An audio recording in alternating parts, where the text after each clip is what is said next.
Hello दोस्तों, welcome है आपका हमारे यूट्यूब चैनल में। पेंशनर्स, फैमिली पेंशनर्स और कर्मचारियों के लिए मैं 10 बड़ी खबरें लेकर आया हूँ, जो कि सामने आप स्क्रीन पर भी देख पा रहा है। बहुत डिटेल में सारी जानकारियाँ निकल कर आई हैं। बहुत ही इसमें इंफॉर्मेशन मिलने वाली है, चाहे डीए पर 50% के बाद अब क्या क्या मिलेगा, एचआरए वगैरह जो आपको पता है, टीए भी बढ़ेगा, ग्रेच्युटी क्या हुई है, चिल्ड्रन एजुकेशन अलाउंसेस पर भी फ़र्क पड़ा है, अगर आपका दिव्यांग चिल्ड्रन है तो भी फ़र्क पड़ा है, ड्रेस अलाउंसेस पर फ़र्क पड़ा है।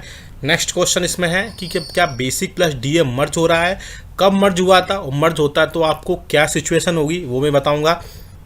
जुलाई 2024 में कितने प्रतिशत आपको महंगाई भत्ता और महंगाई राहत मिल सकता है वो भी इस वीडियो में बताऊंगा। एट्थ पे कमीशन पे भी एक बड़ी अपडेट निकल कर आई है, वो भी मैं आपको बताने वाला हूँ। और एंड द लास्ट, सबसे लास्ट में 10वें नंबर पर है 8वें 18 मंथ्स डीए और डीआर के एरियाज पर जो बड़ी अपडेट अभी अभी निकल कर आई है डीए मिलने के बाद, वो भी मैं आपको इस वीडियो में बताने वाला हूँ। तो कई सारी इंपॉर्टेंट इस वीडियो में इन्फॉर्मेशन आपको देने वाला हूँ, आपकी पेंशन, आपकी सैलरी, आपके बाकी जो अदर बेनिफिट्स हैं उनको लेकर के, इसलिए इस वीडियो को पूरा लास्ट तक देखिएगा। और अगर चैनल पर हमारे पहली बार देख रहे हैं या हमारा पहली बार चैनल पर विजिट कर रहे हैं तो चैनल को फ्री में सब्सक्राइब जरूर करिएगा।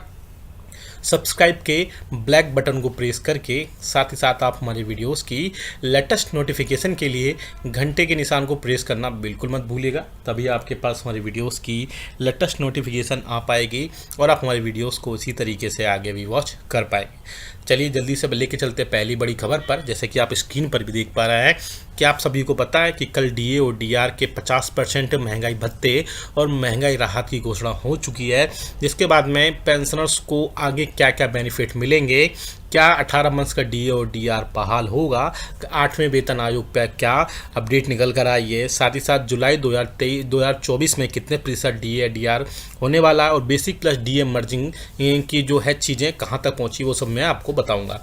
तो डीए 50% होने के बाद मैं आपको सबसे पहले मैं एक चीज़ बता दूं कि बहुत ज़्यादा पॉसिबिलिटीज़ है कि मार्च मंथ की सैलरी पेंशन में आपको ये मिलेगा। और साथ ही साथ अब आपका जब डीए 50% और डीआर 50% हो गया है तो आपको जनवरी और फरवरी 2 मंथ्स का डीए एरियर जो है वो आपको इंक्लूड करके दिया जाएगा।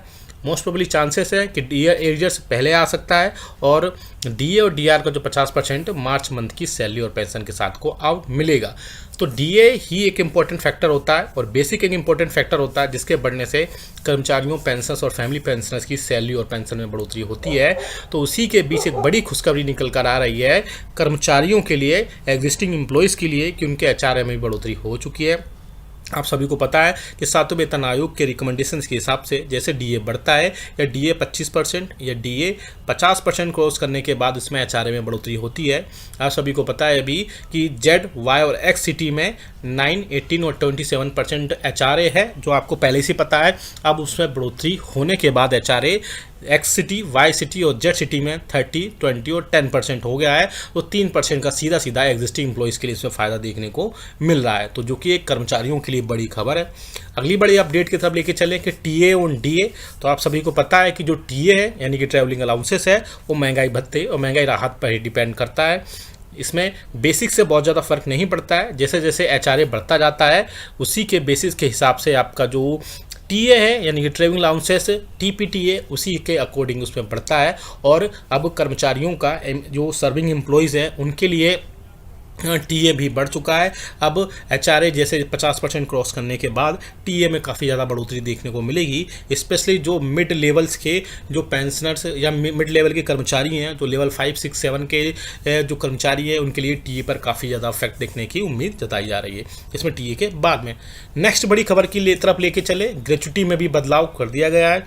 जी हाँ दोस्तों, पेंशनर्स के लिए बड़ी खुशखबरी निकल कर आ रही है कि ग्रेच्युटी जो जिसकी सीलिंग लिमिट पहले 20 लाख थी, अब उसको 25 लाख कर दिया गया है। ऐसे में जो हाल में रिटायरमेंट होंगे उन पेंशनर्स को बहुत ज़्यादा इसका फ़ायदा देखने को मिलेगा, क्योंकि ग्रेच्युटी जो है वो भी डीए पर या डीआर पर डिपेंड होती है। तो ग्रेच्युटी जैसे बढ़ रही है यानी 20 लाख से इसकी सीलिंग लिमिट बढ़ा करके 25 लाख कर दी गई है। ऐसे में ऐसे पेंशनर जो हाल में रिटायरमेंट होने वाले हैं उनको बहुत ज़्यादा फ़ायदा देखने को मिलेगा। नेक्स्ट बड़ी खबर की तरफ बात करें, चिल्ड्रन एजुकेशन अलाउंसेस, या बोल सकते हैं कि आपको कितना मिलने वाला है या उस पर क्या फ़र्क पड़ेगा। तो अब चिल्ड्रन एजुकेशन अलाउंसेस है उसमें 2812 रुपये की बढ़ोतरी हुई है। वहीं आपके पास अगर दिव्यांग चिल्ड्रन है तो 5625 रुपये चिल्ड्रन एजुकेशन अलाउंसेस में फ़ायदा देखने को मिलेगा, जो कि एक सर्विंग एम्प्लॉयज़ के लिए एक थोड़ी राहत की खबर है, क्योंकि चिल्ड्रन एजुकेशन अलाउंसेस बढ़ने से काफ़ी हद तक कर्मचारियों को एक राहत की खबर मिलती है। और वहीं अगर दिव्यांग बालक है, दिव्यांग बालिका है, दिव्यांग बच्चे हैं तो 5625 रुपये आपको चिल्ड्रन एजुकेशन अलाउंसेस के रूप में देखने को मिलेंगे। वहीं बात करें ड्रेस अलाउंसेस की तो ड्रेस अलाउंसेस में भी बढ़ोतरी देखने को मिली है। वहीं जो कर्मचारी वर्ग के हैं उनको ड्रेस अलाउंसेस के लिए पहले 10,000 रुपये मिलते थे, लेकिन अब जो है ड्रेस अलाउंसेस को बढ़ा करके 12,500 रुपये कर दिया गया है। इसमें काफ़ी हद तक 2,500 रुपये की सीधी यानी 2,500 रुपीज़ की सीधी बढ़ोतरी देखने को मिली है, जिससे कि ड्रेस अलाउंसेस में काफ़ी ज़्यादा राहत इसमें भी पहुंचाई गई है। अब बात करते हैं कि 7th खबर की या 7 बड़ी अपडेट्स की, जो कि निकल कर आ रही है बेसिक प्लस डीए के मर्जिंग को लेकर के। आप सभी को पता है जो पेंशनर्स 5th CPC में पेंशन ले रहे हैं या 5th CPC जिन्होंने देखा था, उस टाइम पे 5वें वेतन आयोग में बेसिक प्लस डीए को मर्ज किया गया था और 6 और 7th में अभी तक ये चर्चा चल रही थी। 6 में ऐसा नहीं किया गया था, लेकिन जो 5वां वेतन आयोग था उसमें बेसिक प्लस डीए को मर्ज करके आपकी बेसिक तैयार की गई थी। सपोज करते हैं एग्जाम्पल लेते हैं, अगर आपकी बेसिक सपोज 30,000 रुपये है किसी भी कर्मचारी के या पेंशनर्स की, और तो आपका जब डीए 50% होगा तो आपका जो डीए होगा वो 50% होगा, यानी 30% का 50% यानी कि आप निकालते हैं तो 15,000 रुपये हुआ। तो टोटल जब पे कमीशन आया और जब उसमें डीए मर्ज हुआ तो आपकी बेसिक 30,000 बेसिक प्लस 15,000 डीआर होने के बाद में आपकी बेसिक जो है 45,000 हुई थी। तो बेसिक प्लस डीए ऐसे मर्ज हुआ था उस टाइम पे। लेकिन अब 7th पे कमीशन की बात करें तो 7th पे कमीशन में ऐसा कहीं भी कोई भी रिकमेंडेशन नहीं किया गया है कि जैसे जैसे डीआर बढ़ेगा या डीए बढ़ेगा तो बेसिक प्लस डीए में मर्ज हो जाएगा। लेकिन अगर वाकई में ऐसा मर्ज होता है, अगर कोई इसमें चेंजेस होते हैं 7th पे कमीशन में, तो ऐसे में पेंशनर्स को बहुत ज़्यादा फायदा मिलने की उम्मीद जताई जा रही है, क्योंकि पेंशनर्स के लिए अगर डीए मर्ज होता है तो सबसे ज़्यादा फायदा उन्हीं को मिलने वाला है। और उस मिलने से उसके डीए के मर्ज होने से बहुत सारी चीज़ें जो है उनके चेंजेस होंगे, उनके डीआर में भी चेंजेस होंगे और उनके बेसिक प्लस डीए में भी बेसिक प्लस डीए जो मर्ज होने के बाद में उसमें बहुत सारी चीज़ें चेंजेस, यानी कि सैलरी और पेंशन में काफ़ी हद तक बहुत ज़्यादा बढ़ोतरी देखने को मिल सकती है। हालांकि अब ये एजम्पशन ही लगाए जा रहे हैं, लेकिन आगे जो होगा वो हम आपको ज़रूर बता देंगे, जरूर अपडेट करेंगे। आप हमें कमेंट करके जरूर बताइएगा क्या बेसिक प्लस डीए मर्ज होना चाहिए, जैसे कि 5th CPC में ऐसा मर्जिंग हुई थी।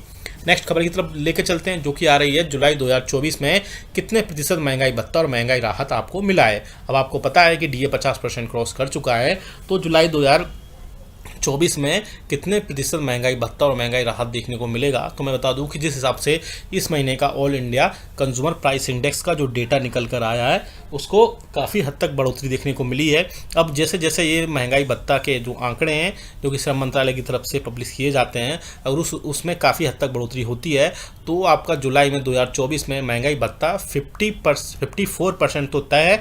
इससे ज़्यादा भी हो सकता है, इससे कम होने के चांसेस मुझे दिखाई नहीं दे रहे हैं फिलहाल, जिस हिसाब से all India consumer price index का डेटा भी निकल कर आया है। क्योंकि इसमें बढ़ोतरी होने के बाद में और भी ज़्यादा डेटा में बढ़ोतरी होगी, तो उस हिसाब से आपका जुलाई 2024 में महंगाई भत्ता और महंगाई राहत है 54% से 55% तक पहुंचने की उम्मीद जताई जा रही है।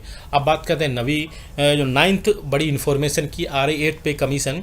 8th पे कमीशन आप सभी को पता है कि 7वें वेतन आयोग जो है 2016 में इम्प्लीमेंट किया गया था। इसके लिए पहले एक कमेटी गठित की गई थी और उस कमेटी ने जो रिकमेंडेशंस दिए थे उसी के बेसिस पर आपका महंगाई उसका नया पे कमीशन यानी कि 7th पे कमीशन बनाया गया था। अब खबर निकल कर आ रही है कि कई सारे यूनियंस और फेडरेशन लगातार इसके रिगार्डिंग सरकार से बातचीत करने में लगे हुए हैं कि 8th पे कमीशन की कमेटी बनाई जाए या जल्द से जल्द 8वें वेतन आयोग का फॉर्मेशन किया जाए। क्योंकि अभी मीडिया में ऐसी खबरें आ रही थी कि गवर्नमेंट जो है 8th पे कमीशन नहीं लेकर आई, उसकी जगह कुछ और ऑप्शंस लेकर आ सकती है, जैसे कि ऑटोमेटिक पे रिवीजन या फिर एक्रोइड फॉर्मूला। लेकिन यूनियंस और फेडरेशन ये चाहती हैं और इवन एम्प्लॉयज़ भी और पेंशनर्स भी चाहते हैं कि जल्द से जल्द 8th पे कमीशन लाया जाए, जिससे उनकी सैलरी और पेंशन में काफ़ी हद तक चीज़ें सुधार हों। लेकिन अभी 8वें वेतन आयोग जो है 2026 से पहले इसमें बहुत सारी चीज़ें अभी नहीं हो सकती है, क्योंकि इससे पहले एक कमेटी बनाई जाएगी। उस कमेटी के जो रिकमेंडेशंस आएंगे 8वें 8वें वेतन आयोग के लेकर के उसी के बाद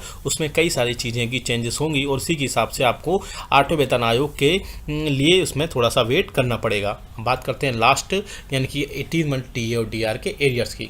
तो जब से डीए और डीआर की घोषणा हुई है, यानी डीए जब से 50% की घोषणा हुई है, तब से 18 मंथ डीए एरियर्स को लेकर के भी जो है चर्चा तेज हो गई हैं, डिस्कशंस काफ़ी हो गए हैं। आपने अपने व्हाट्सएप ग्रुप्स में भी ये सारी चीज़ें देखी होंगी या आपने कहीं ना कहीं ये ज़रूर पढ़े होंगे कि अब कर्मचारियों और पेंशन फैमिली पेंशनर्स के 18 मंथ्स के डीए और डीआर का एरियर्स भी जल्द से जल्द देखने को मिल सकता है, क्योंकि अभी कर्मचारियों और पेंशनर सरकार से इसके रिगार्डिंग बातचीत भी कर रहे थे और उन्होंने बोला भी था कि 18 मंथ्स का डीए और डीआर का एरियर्स गवर्नमेंट एक बार में ना दे करके 3 से 4 अलग अलग इंस्टॉलमेंट में दे सकती है। और ऐसा अगर वाकई में होता है तो कर्मचारियों पेंशनर्स और फैमिली पेंशनर्स के लिए बहुत ज़्यादा राहत की खबर होगी। साथ ही साथ उनको और भी सारे जो 18 मंथ्स का डीए एरियर्स मिलता है तो काफ़ी एक मुश्त राशि यानी कि ये काफ़ी देखने को मिलेगी। लेकिन गवर्नमेंट इसके एवज में कई बार जो है कर्मचारियों पेंशनर्स के यूनियंस और फेडरेशंस को लिखित जवाब दे चुकी है कि 18 मंथ्स का डीए डीआर का जो एरियर्स है उनको प्रोवाइड नहीं कराया जा सकता है। लेकिन फिर भी कर्मचारियों और पेंशनर्स के यूनियंस लगातार इसके रिगार्डिंग सरकार से बातचीत कर रहे हैं और ऐसा होता है तो बाकी चीज़ें में बहुत ज़्यादा चेंजेस देखने को मिलेंगे। तो ये 10 खबरें थी जिसको मैंने आपको बताया, जिसमें डीए 50% के बाद होने के बाद आपको इसमें 2 मंथ का सबसे पहली बात कि एरियर दिया जाएगा। एचआरए आपका 10, 20 और 30% हो जाएगा। टीए में सीधी बढ़ोतरी देखने को मिली है क्योंकि टीए भी डीए पर डिपेंड करता है। और ग्रेच्युटी जो सीलिंग है, सीलिंग लिमिट पहले 20 लाख थी, अब 25 लाख कर दिया गया है। साथ ही साथ जो चिल्ड्रन एजुकेशन अलाउंसेस है वो 2812 रुपये हो गए हैं और दिव्यांग चिल्ड्रन के लिए 5625 रुपये बढ़ोतरी कर दी गई है। ड्रेस अलाउंसेस में भी सीधा 2500 रुपये का सीधा फ़ायदा देखने को मिला है। वहीं डीए मर्जिंग को लेकर के अभी जो बातें बताई मैंने उसमें आप कमेंट करके जरूर बताएगा कि आपके हिसाब से डीए मर्ज कितना होगा या जुलाई 2024 में आपको कितने % डीए डीआर मिलने की संभावना है। और मैंने जो नवी खबर बताई वो थी 8वें वेतन आयोग को लेकर के और साथ ही साथ 18 मंथ्स के डीए डीआर पर भी हमने चर्चा